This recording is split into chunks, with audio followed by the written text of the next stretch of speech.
آج جو قیامت کی نشانی ہم نے بیان کرنی ہے، یہ مدینہ منورہ میں پیش ہونے والا دردناک واقعہ ہے جو ہر عاشق رسول کو ہلا کر رکھ دینے والا ہے۔ علماء کرام نے جہاں قیامت کی نشانیوں کی بات کی، وہاں یہ بھی بتایا کہ ایک دور مدینہ پاک میں ایسا ضرور آئے گا جس میں مدینہ ظاہری طور پر ویران ہو جائے گا۔ نبی پاک علیہ السلام والسلام نے بھی اس واقعے کی طرف اشارہ فرمایا تھا، اور اشاروں میں کچھ حالات بھی بیان فرمائے۔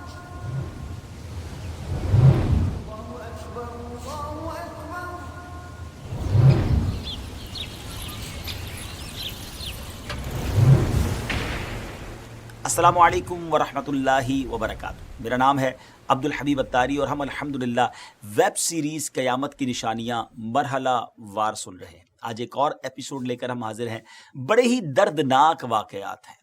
آج کون سی نشانی کی بات کرنی ہے ضرور آپ کو بتاتے ہیں، مگر اس سے پہلے مشہور صحابی رسول حضرت سیدنا جابر رضی اللہ تعالیٰ عنہ کی ایک روایت سنتے ہیں۔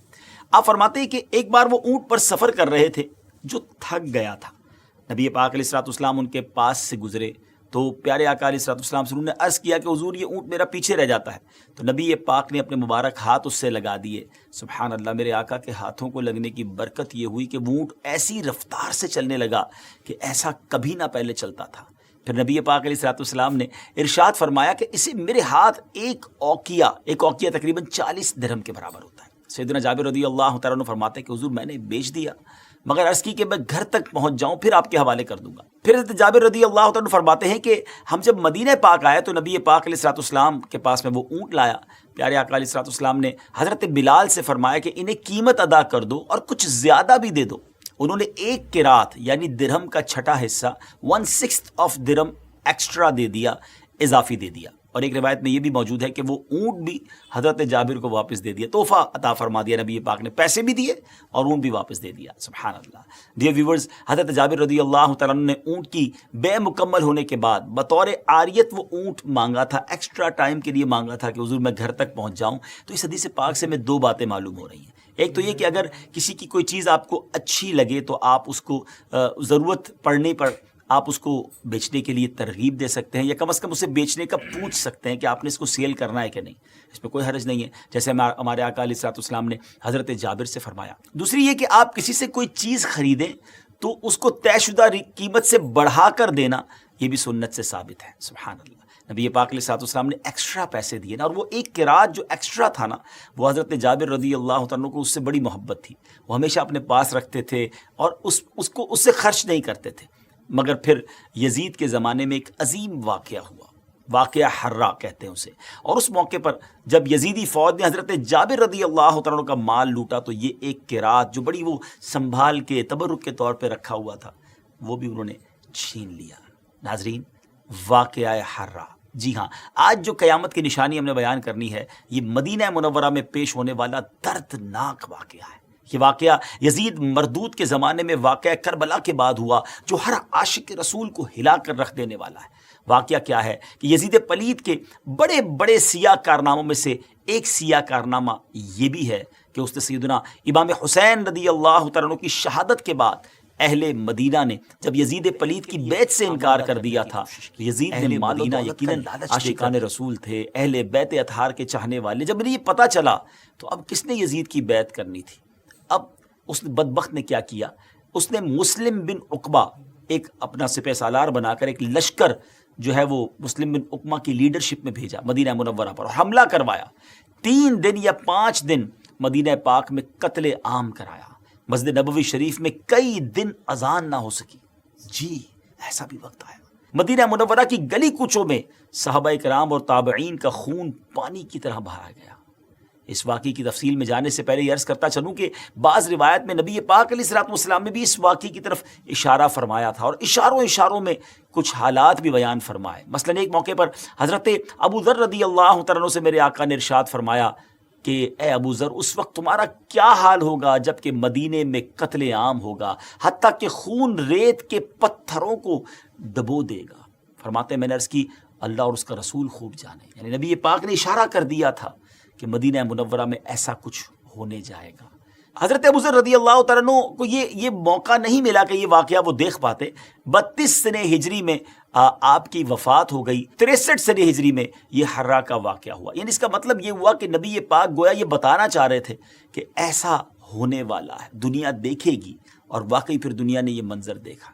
علماء کرام نے جہاں قیامت کی نشانیوں کی بات کی وہاں یہ بھی بتایا کہ ایک دور مدینہ پاک میں ایسا ضرور آئے گا جس میں مدینہ ظاہری طور پر ویران ہو جائے گا، اور وہ ویرانی اس واقعہ حرہ کی وجہ سے بھی پیش آئی تھی. جیسا کہ آپ نے سنا کہ جب یہ لشکر جرار مدینہ منورہ پر حملہ آور ہوا تو بعض روایت کے مطابق 3 دن اور بعض روایت کے مطابق 5 دن تک مدینہ پاک میں قتل عام ہوا. مسجد نبوی شریف میں کئی دن تک اذان نہ ہو سکی. مدینہ منورہ کی گلی کوچوں میں حضرات صحابہ کرام اور تابعین کا خون پانی کی طرح بہایا گیا.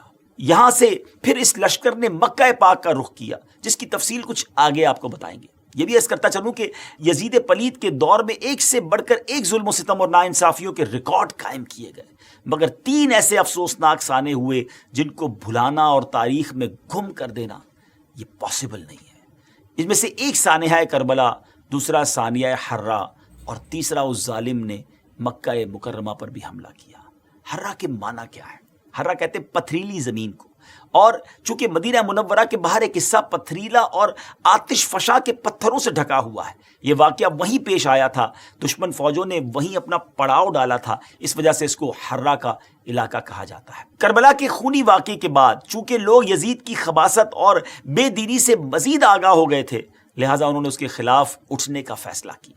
حضرت عبداللہ ابن زبیر رضی اللہ تعالیٰ عنہ نے یزید کے خلاف علم بلند کیا اور مکہ مکرمہ میں انہوں نے اعلان کیا کہ خلافت قائم فرمائیں. اہل مدینہ نے کربلا میں یزید کی فوج کے کارنامے سنے تو وہ بھی حضرت عبداللہ بن زبیر سے مل گئے اور ان سے بیعت کر لی.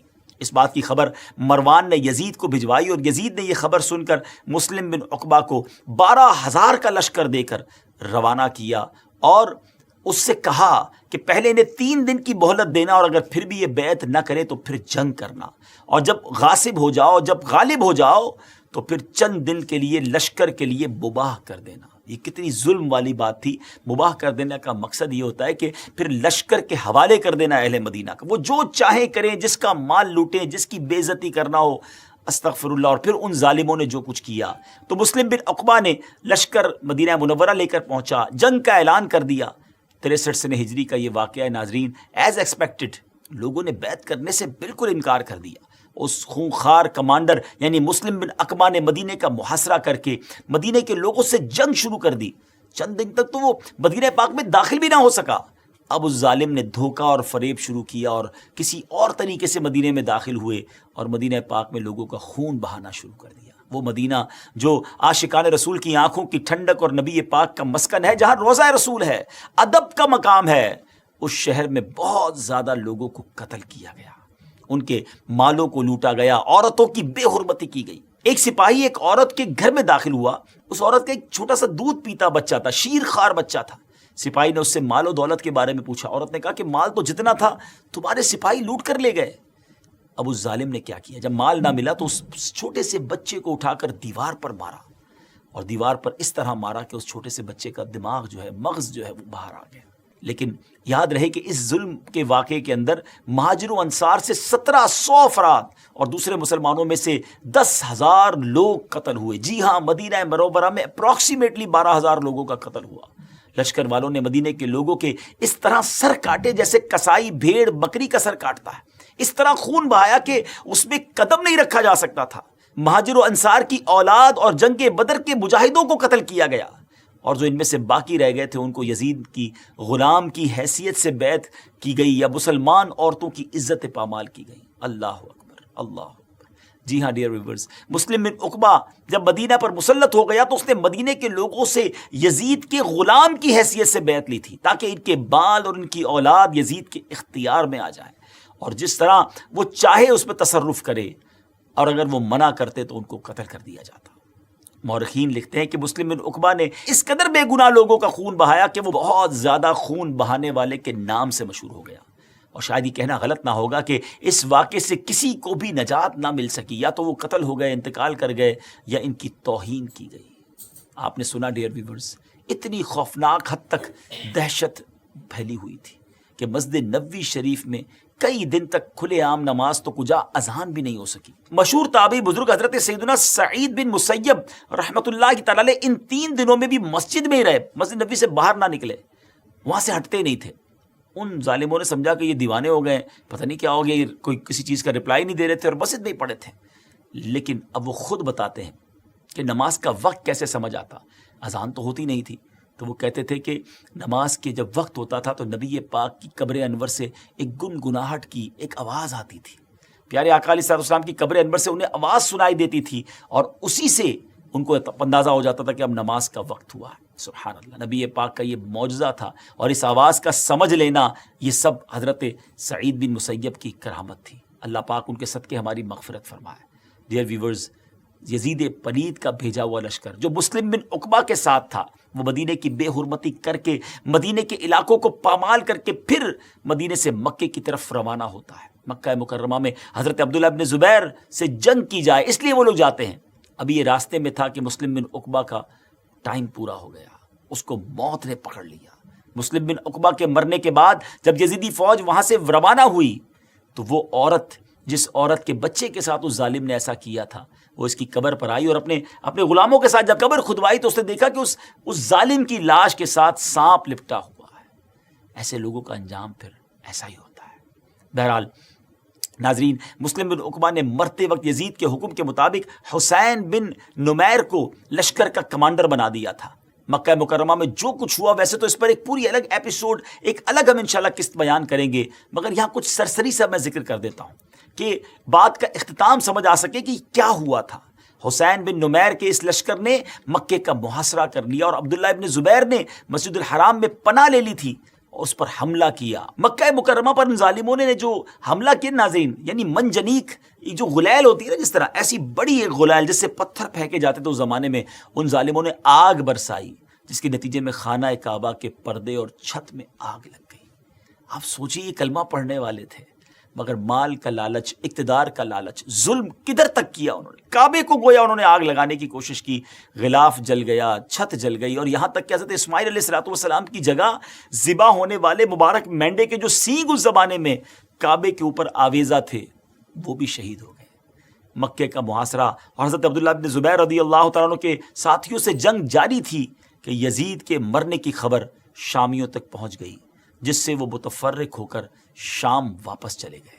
نہ یزید کی وہ جفا رہی، نہ شمر کا ظلم و ستم رہا، جو رہا تو نام حسین کا، جسے یاد رکھتی ہے کربلا۔ ناظرین، ظالم کا انجام برا ہی ہوتا ہے۔ اللہ مجھے بھی اپنا خوف نصیب فرمائے، آپ کو بھی نصیب فرمائے، اور اللہ پاک سے ہم دعا کرتے ہیں کہ اللہ پاک اہل بیت اور صحابہ کے صدقے ہماری جان و مال، عزت و آبرو کی حفاظت بھی فرمائے، اور ان نفوس قدسیہ کی ہم سب کو برکت عطا فرمائے۔ انشاءاللہ اگلے ایپیسوڈ میں ایک اور قیامت کی نشانی لے کر حاضر ہوں گے۔ دعاؤں میں یاد رکھیے گا۔ السلام علیکم ورحمۃ اللہ وبرکاتہ۔